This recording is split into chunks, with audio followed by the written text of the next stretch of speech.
चौथा सुझाव जो माननीय वित्त मंत्री जी के लिए है वो ये है कि legalise virtual digital assets as an asset class.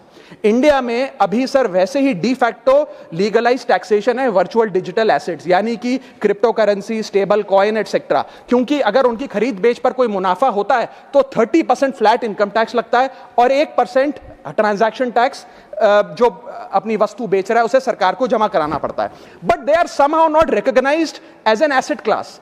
VDS जो वर्चुअल डिजिटल एसेट्स है, इन्हें एक एसेट क्लास का दर्जा नहीं दिया गया, जिसके चलते कोई डेडिकेटेड लाइसेंसिंग लॉ नहीं है, कोई क्लियर कंज्यूमर या इन्वेस्टर प्रोटेक्शन कानून नहीं है, एएमएल कानून यानी कि एंटी मनी लॉन्ड्रिंग गाइडलाइंस और डायरेक्शंस इस एसेट क्लास के लिए नहीं है, and there is of course no explicit legal classification.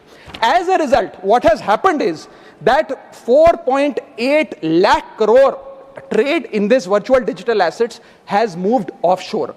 Bharat के बाहर निकलकर वो अन्य देशों में, दुबई, सिंगापुर, मलेशिया और अन्य देशों में इसका ट्रेड हो रहा है जो भारतीय कर रहे हैं।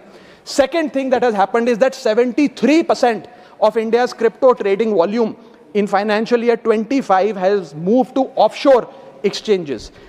What has further happened is that 180 virtual digital asset startups have moved to countries like Dubai and Singapore, and as a result जो देश, भारत देश के 12 करोड़ ऐसे लोग हैं जो इन वर्चुअल डिजिटल एसेट्स में, क्रिप्टो में, आरडब्ल्यूए यानी कि रियल वर्ल्ड एसेट में, स्टेबल कॉइन में इन्वेस्ट करना चाहते हैं, वो ऑफशोर जाकर इन्वेस्ट कर रहे हैं। जरूरत है कि हम कंप्लायंस हिंदुस्तान में लागू करें, उसे हेविली रेगुलेट करें, लेकिन उसे ऑनशोर लाएं। इसके चलते अगर ऐसा होता है तो सरकार के खजाने में 15 से 20 हजार करोड़ रुपए का इजाफा होगा, उन्हें उतना टैक्स मिलेगा।